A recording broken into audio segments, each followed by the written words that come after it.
Welcome to the CSS club. I am your host Ali. आज इस video में हम एजुकेशन पॉलिसी 2021 के बारे में डिस्कशन करेंगे। हमारी जो करंट गवर्नमेंट है वो एजुकेशन रिफॉर्म्स पर बहुत ज़्यादा एम्फोसाइज कर रही है। पहले उन्होंने सिंगल नेशनल करिकुलम पर एम्फोसाइज किया और उसको डिज़ाइन किया। अब वो चाह रहे हैं कि जो हमारी एग्जिस्टिंग एजुकेशन पॉलिसी है जो कि आउटडेटेड हो चुकी है उसको रीवैम्प किया जाए, रीडिज़ाइन किया जाए। इसीलिए जो फेडरल मिनिस्ट्री ऑफ एजुकेशन है उन्होंने डिफरेंट स्टेक होल्डर्स के साथ मीटिंग्स कंडक्ट की गई हैं और उनसे सजेशंस मांगे हैं कि हम कैसे पाकिस्तान की एजुकेशन पॉलिसी को तश्कील दें, उनमें क्या क्या चेंजेस की जा सकती हैं। आप ये बैनर भी देख सकते हैं, पोस्टर भी देख सकते हैं, जिसमें क्लियरली लिखा है कि open consultation begins for Pakistan education policy 2021। लेकिन जो हमारा मेन फोकस होगा वो एक ओपिनियन पे होगा, जिसमें ऑथर ने अपने एक्सपीरियंस की बेस पे कुछ फंडामेंटल्स बताए हैं जो कि एजुकेशन पॉलिसी के लिए एसेंशियल्स हैं। अगर वो इन पॉलिसी में इंक्लूड किए जाएंगे तभी पॉलिसी इफेक्टिव होगी, तो इनको मस्ट उसमें इंक्लूड करना चाहिए। अगर इस बेस पे पॉलिसी नहीं बनाई जाती तो वो पॉलिसी जो है वो इफेक्टिव नहीं होगी। इसीलिए हम देखेंगे कि वो फंडामेंटल्स क्या है। लेकिन उससे पहले आपके लिए क्विज है जिसको आप कमेंट सेक्शन में अटेम्प्ट करें कि पाकिस्तान के कॉन्स्टिट्यूशन ऑफ 1973 के मुताबिक कौन सा आर्टिकल हमें राइट टू एजुकेशन प्रोवाइड करता है। 10A, 19A, 25A या 26। राइट आंसर आपको वीडियो के एंड में प्रोवाइड किया जाएगा।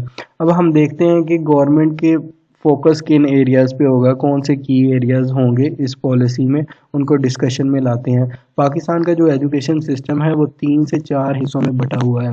एक तरफ मदरसा एजुकेशन है, एक तरफ उर्दू मीडियम आ जाती है, एक तरफ इंग्लिश मीडियम आ जाती है, देन सब डिवीजन हुई हैं। इसीलिए सबसे पहले ज़रूरी था कि सिंगल नेशनल करिकुलम डिज़ाइन किया जाए, तो वो डिज़ाइन हो गया। अब उसकी इम्प्लीमेंटेशन भी जल्द स्टार्ट हो जाएगी। पहले KP के और पंजाब में होगी, उसके बाद बलूचिस्तान में, देन सिंध में। सिंध के साथ कुछ रिजर्वेशन चल रही हैं, वो रिजॉल्व होंगी तो फिर उसके बाद वहाँ पे इम्प्लीमेंटेशन होगी। तो अब गवर्नमेंट का जो मेन फोकस है वो एजुकेशन की जो पॉलिसी है उसको रिफॉर्म करना और उसमें चेंजेस लाना। इनका जो मेन फोकस होगा वो ये होगा कि जो आउट ऑफ स्कूल चिल्ड्रंस हैं उनकी जो परसेंटेज है, उनकी जो रेशो है उसको मिनिमाइज़ किया जाए, एनरोलमेंट को इंश्योर किया जाए और उसके साथ साथ जो अर्ली एजुकेशन है चाइल्ड की उसको इम्प्रूव किया जाए। बच्चा जो लर्निंग फेस में होता है वो अर्ली एज में होता है, तो उसकी ग्रूमिंग भी तभी हो रही होती है। अगर बच्चे की तब एजुकेशन इम्प्रूव की जाएगी तो वो एक हेल्थी प्रोडक्ट बनेगा और एक हेल्थी सोसाइटी बन सकेगी।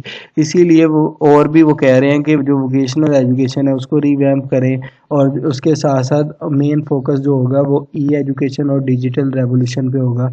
क्योंकि रिसेंटली आपने देखा होगा कि कोविड-19 की वजह से पूरी दुनिया ही डिजिटल पे शिफ्ट हो गई है और पाकिस्तान क्योंकि उस लिहाज से पाकिस्तान ट्रेन नहीं हुआ था, पाकिस्तान के पास कोई प्लेटफॉर्म नहीं था, स्ट्रक्चर नहीं था, तो पाकिस्तान को एजुकेशन लॉस बहुत ज़्यादा हुआ है, बच्चों का नुकसान बहुत ज़्यादा हुआ है, जिसकी वजह से अब इस पर मेन फोकस किया जाएगा, इस पर काम तेज़ी से किया जाएगा। उसके साथ साथ हायर एजुकेशन में अपॉर्चुनिटीज़ को एक्सपेंड किया जाएगा, इंक्लूसिव एजुकेशन पे काम किया जाएगा कि तमाम जो तबकात हैं उनके लिए सेम टाइप की एजुकेशन हो और उसके साथ साथ जो टीचर्स हैं उनकी प्रोफेशनल डेवलपमेंट की जाएगी, मॉडर्न मेथडोलॉजीज सिखाई जाएंगी जिसके ज़रिए वो बच्चों को ट्रेन कर सकेंगे। अब अपने टॉपिक की तरफ बढ़ते हैं, वो ओपिनियन को देखते हैं। ये ट्रिब्यून PK में आया था 16 मार्च 2021 को। इसकी जो ऑथर हैं वो प्रोफेसर डॉक्टर कंवल अमीन है, जिनका वास्ट एक्सपीरियंस है। ये रिसर्चर भी हैं, एजुकेशनिस्ट भी रह चुकी हैं, सोशल स्किल्स की डेवलपमेंट भी करती हैं। तो अपने एक्सपीरियंस की बेस पे, वास्ट एक्सपीरियंस की बेस पे इन्होंने कुछ फंडामेंटल सजेस्ट किए हैं कि जो लाजमी होने चाहिए एजुकेशन पॉलिसी में। इन चीज़ों को ज़हन में रखते हुए एजुकेशन पॉलिसी को डिज़ाइन करना चाहिए। अगर इन चीज़ों को निगलेक्ट किया जाता है तो एजुकेशन पॉलिसी बनाने का कोई फ़ायदा नहीं है, उसको दोबारा फिर रीवैम्प करना पड़ जाएगा। तो वो फंडामेंटल्स क्या हैं उनको वन बाय वन डिस्कशन में लाते हैं। सबसे पहले ये कहती हैं कि जितने भी फिनोमिनल चेंजेस हो रहे हैं उनको ज़हन में रखें और जितनी भी डायनामिक चेंज हो रही है, जैसे कि अब कन्वेंशनल ट्रेडिशनल से जो है डिजिटल की तरफ गए हैं और पाकिस्तान भी डिजिटल पैराडाइम में जा रहा है, تو اس کو بھی ذہن میں رکھیں، اور اس کے ساتھ ساتھ جتنی بھی جنریشن ہے، جنریشن زیڈ سے لے کر جنریشن وائی فائی ہے، ان کے درمیان ان کے جو لرننگ اور نالج سیکنگ پیٹرنز ہیں اور ان کی جو انفارمیشن سیکنگ بیہیویئرز ہیں ان کو انالائز کیا جائے. جب یہ انالائز ہو جائیں گے، آپ کو پتہ لگ جائے گا، دین ایجوکیشن پالیسی اس لحاظ سے بنائی جائے، تو تب وہ جو ایجوکیشن پالیسی ہوگی وہ افیکٹو ہوگی. ادروائز آپ کو دوبارہ اس کو ریویمپ کرنا پڑے گا، اس ایجوکیشن پالیسی کا کوئی فائدہ نہیں ہوگا. سیکنڈ پہ یہ کہتی ہیں کہ جو ہمارے سینئر ایکسپرٹس ہوتے ہیں جو پالیسی ڈیزائن کرتے ہیں، نو ڈاؤٹ وہ نالجیبل ہوتے ہیں اپنی اپنی فیلڈ میں، تو وہ پالیسی صحیح بناتے ہیں، لیکن جو چیز مسنگ ہوتی ہے وہ یہ ہوتی ہے کہ وہ منیمائز نہیں کرتے جنریشن گیپ کو. ٹھیک ہے، جس کی وجہ سے جو مین ایم ہوتا ہے، جو مین آبجیکٹیو ہوتا ہے، جس پرپز کے لیے کریکولم ڈیولپ کیا جاتا ہے، وہ آبجیکٹیو اچیو ہی نہیں ہو پاتا، کیونکہ جو اڈلٹ ہے اور جو ٹیچر ہیں ان کے درمیان گیپ رہ جاتا ہے اور فیوچر کے بارے میں سوچ کے پالیسی نہیں بنائی جاتی. ٹھیک ہے، اسی لیے وہ چاہ رہی ہیں کہ جو ایک جنریشن گیپ ہے اس کو منیمائز کرتے ہوئے اور یوتھ کی سوچ پہ، یعنی کہ اس کے مطابق سوچ کے پالیسی کو تشکیل دیا جائے، تب یہ پالیسی افیکٹو ہوگی. تھرڈ بھی یہ کہتی ہیں کہ جو ہمارے نالج گیننگ کے جو طریقے ہیں وہ بیسیکلی دو ہی ہیں. دو سورس سے ہم ایجوکیشن لیتے ہیں، ایک ٹیچر سے لیتے ہیں، دوسری لائبریریز ہیں. لائبریریز سے مراد ان کی بکس ہیں. ٹیچرز وہ کہہ رہے ہیں کہ ان کا مین فوکس یہی رہتا ہے کہ وہ نالج امپارٹ کرتے ہیں ٹیکسٹ بک کے تھرو. ان کا مین فوکس یہی رہتا ہے کہ سلیبس کور کروا دیا جائے. اس کے لیے وہ کوئی نیو میتھڈولوجی نہیں اپناتے، ویژولز کی طرف نہیں آتے، کوئی ایکسپیریمنٹ کر کے نہیں دکھاتے، کوئی پریکٹیکل نہیں کر کے دکھاتے، جس کی وجہ سے جو اسٹوڈنٹ ہوتا ہے اس کی لرننگ پہ افیکٹ پڑتا ہے اور وہ کریمنگ سسٹم کی طرف جاتا ہے، اس کو رولز بتا دیے جاتے ہیں، کوئی افیکٹو لرننگ آؤٹ پٹ نہیں آتی. تو لائبریریز میں ان کا یہ کہنا ہے کہ ہمارا جو مین پرپز ہے وہ صرف ہم بکس کلیکٹ کرتے ہیں، ہماری کلیکٹیو اورینٹیڈ اپروچ ہے، ہم ان کو یوز نہیں کرتے، یوزیج اورینٹیڈ اپروچ نہیں ہے جیسے کہ ویسٹ میں ہے. تو ہماری اور جو ہے یوزیج اورینٹیڈ اپروچ ہونی چاہیے. اس کے لیے وہ کہہ رہی ہیں کہ 4G جب سے ریولوشن آئی ہے تو اس کی وجہ سے ڈیجیٹلائز ہو گئی ہیں لائبریریز، بہت زیادہ بکس جو ہیں وہ ڈیجیٹل فارم میں اویلیبل ہیں، تو آپ ان کو یوٹیلائز کریں، یوزیج اورینٹیڈ اپروچ کی طرف جائیں تاکہ اس کی افیکٹونیس بڑھ سکے. ٹھیک ہے، اس کو انکلوڈ کیا جائے. اس کے بعد کہتے ہیں اسی بیک ڈور میں وہ کہہ رہی ہیں کہ جو ہماری ایجوکیشن پالیسی پلانز ہیں یا کریکولم جو ہیں ان کو فیوچر جنریشنز کا سوچ کے ڈیولپ کیا جانا چاہیے. ٹھیک ہے، ان کی لرننگ کے لحاظ سے، ان کی انفارمیشن سیکنگ کے لحاظ سے، لٹریری سکلز ان میں ڈیولپ کرنی ہے، ان میں ایتھکس کی انفارمیشن دینی ہے. تو اس لحاظ سے ورچوئل انوائرمنٹ اس لحاظ سے کریں تاکہ ایک سوشلی سینسٹائز اور رسپانسبل سٹیزن بن سکے، ایک اچھا معاشرہ تشکیل دیا جا سکے. ٹھیک ہے، اس لیے کہہ رہے ہیں کہ جو بھی کریکولم ڈیزائن کیا جائے گا وہ اسٹوڈنٹس کو لازمی سینسٹائز کرے انکلوزیوٹی کی طرف. انکلوزیوٹی سے ان سے مراد ہے ایک اسٹوڈنٹ کی دوسرے اسٹوڈنٹ کی طرف یا ایک فرد کی دوسری فرد کی طرف اس کے اوپینین کو لے کر، اس کے ریلیجن کو لے کر، اس کی کاسٹ کو لے کر، اس کی لینگویج کو لے کر ایک رسپیکٹ ہونی چاہیے، کچھ مورل ویلیوز ہونی چاہیے، آپ کو اس کو میوچل رسپیکٹ دینی چاہیے. تو اس کے لیے وہ کہہ رہی ہیں کہ پرائمری لیول سے کام ہونا چاہیے، اس کو پرائمری لیول پر کریکولم میں انکلوڈ کیا جائے تاکہ بچے شروع سے اس کو سیکھیں اور اسلام کی بینگ اے مسلم ہم اسلام کو ٹرو ریپرزینٹ کر سکیں سوسائٹی کی طرف، اس کی ریالٹی میں اس کی جو ہے امپلیمنٹیشن ہو سکے. اس کے لیے وہ کہہ رہی ہیں کہ ٹرانسفارمیٹیو تھیوری آف لرننگ کو آپ یوز کریں جو میزیرو نے دی تھی 2003 میں. وہ اس میں یہ ہے کہ پہلے ایگزامن کرتے ہیں، پھر کویسچننگ ویلیڈیٹنگ ہوتی ہے، پھر ریوائزنگ اور آور پرسپیکٹیوز ہوتے ہیں. تو ٹیچرز کو کہہ رہے ہیں کہ یہ میتھڈولوجی کو اپنائیں، اپنی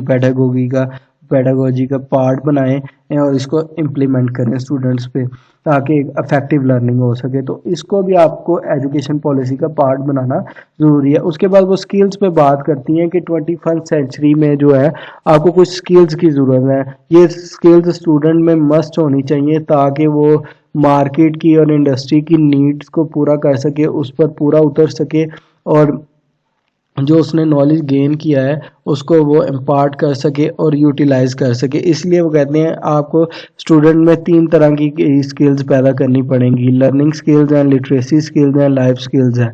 ठीक है, लर्निंग स्किल्स में ऑब्जर्वेशन है, क्रिटिकल थिंकिंग है, क्रिएटिविटी, कोलैबोरेशन, टीम वर्क जिसको कहते हैं, कम्युनिकेशन, प्रोफेशनलिज्म सिखाया जाए। लिटरेसी स्किल में उसको डिफरेंट किस्म की इंफॉर्मेशन दी जाए, literacy, media literacy, digital news literacy वगैरह, इनकी स्किल्स सिखाई जाए। उसके साथ साथ उनको लाइफ स्किल्स में फ्लेक्सिबिलिटी, जो सोशल आपकी स्किल्स होती हैं, पॉजिटिविटी, लीडरशिप स्किल्स है, इनिशिएटिव, प्रोडक्टिव, तो ये स्किल्स एक स्टूडेंट के लिए ज़रूरी हैं जो उसको एक हेल्थी प्रोडक्ट बनाएंगी सोसाइटी के लिए, सोसाइटी उसका फ़ायदा उठा सकेगी। वरना आज देखें कि हम में से कितने लोग हैं, हम भी उसी सिस्टम का पार्ट रहे हैं कि हमने वो लर्निंग को यूटिलाइज ही नहीं किया। हम क्रैमिंग सिस्टम पे बेस करते हैं, हम जो स्कूल से पढ़ते आ रहे हैं तो फिर वही यूनिवर्सिटी में पढ़ते हैं तो हमें डिफ़िकल्टीज फेस होती हैं। तो वो कह रहे हैं कि ये जो लर्निंग स्किल्स है ना, इनको आप डेवलप करें स्टूडेंट्स के अंदर, तो ये इसको भी पार्ट बनाएं अपना उसका पॉलिसी का, एजुकेशन पॉलिसी का। उसके बाद वो कह रही हैं कि जो हमारे सब्जेक्ट्स हैं, कंपलसरी सब्जेक्ट्स हैं, उनको एक फ्रेश अप्रोच की ज़रूरत है। मसलन कि जो हमारा पढ़ाने का तरीका है, पाकिस्तान स्टडी को, इस्लामियात को और उर्दू को है, उसको रीडिवाइज करने की ज़रूरत है, रीडिज़ाइन करने की ज़रूरत है। जैसे पाक स्टडी में कुछ फैक्ट्स हैं, फिगर्स हैं, वॉर्स के रिलेटेड हैं, नेशनलिज्म के बारे में हम पढ़ते हैं। ठीक है, वो हम क्रैमिंग एक रूट लर्निंग करते रहते हैं। जैसे तोते को कुछ सिखा दिया जाता है, हम वो चीज़ें सीख लेते हैं, लेकिन उसकी इम्प्लीमेंटेशन नहीं होती, राइटिंग नहीं करवाते, डिफरेंट टॉपिक्स पे डिस्कशंस नहीं होती।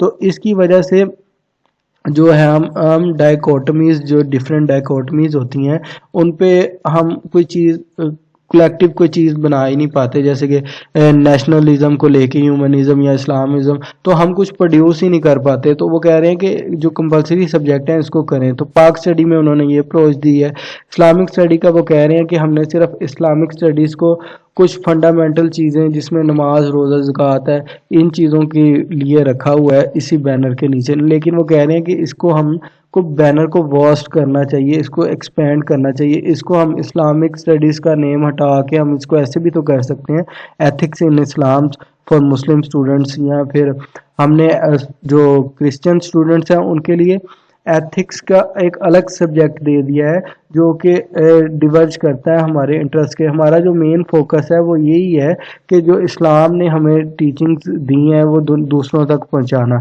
तो हम उसको इंक्लूड कर सकते हैं, हम उसको एथिक्स इन इस्लाम भी कर सकते हैं, एक बैनर के नीचे लेके आ सकते हैं, जिससे हम जो है इस्लाम की ट्रू पिक्चर दुनिया को दे सकते हैं, प्रोवाइड कर सकते हैं। ठीक है, तो वो कह रहे हैं कि इस्लामिक स्टडीज़ के बैनर को एक्सपेंड करना चाहिए, इसमें faith, ethics, history, community service, humanism वगैरह ये तमाम चीज़ें आनी चाहिए।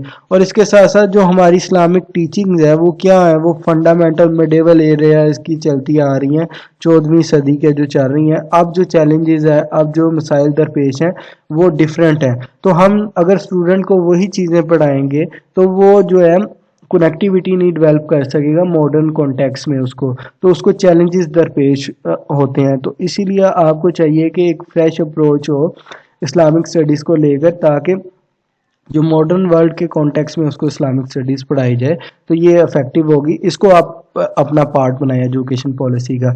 उसके बाद वो कह रहे हैं उर्दू में वो कह रहे हैं कि जो है हमें कुछ मॉरल स्टोरीज ऐड करनी चाहिए जिसमें मोरालिटी सिखाई जाए और वो बेस होनी चाहिए हमारी उसके। तो ये लास्ट बट नॉट लीस्ट वो कहती हैं कि जो हमारे टीचर्स हैं उनकी ट्रेनिंग की जाए, उनको ट्रेंड किया जाए अकॉर्डिंग टू द फ्यूचर। ठीक है, ताकि वो मॉडर्न तरीके से बच्चों को पढ़ा सके, मॉडर्न अप्रोच अपना सकें। तो तब भी टीचर ही मेन जो पार्ट होता है तो वो जो इफेक्टिव लर्निंग हो सके। तो ये तमाम चीज़ें जो है ना, आप इसको अपनी पॉलिसी का पार्ट बनाएं। तो ये अब तक हमारी डिस्कशन थी, तो इस पे हमने काफ़ी डिस्कशन की। अब अपने जो हमने क्वेश्चन पूछा था उसकी तरफ बढ़ते हैं। तो राइट आंसर जो है इसका वो है 25A। 25A ही हमें राइट टू एजुकेशन प्रोवाइड करता है। तो ये अभी ओवरऑल की डिस्कशन थी। आप अपना पॉजिटिव और नेगेटिव फीडबैक लाजमी दीजिएगा और हमारे चैनल को सब्सक्राइब कर लें, बेल आइकन को दबा लें, ज़्यादा से ज़्यादा शेयर करें। Thank you.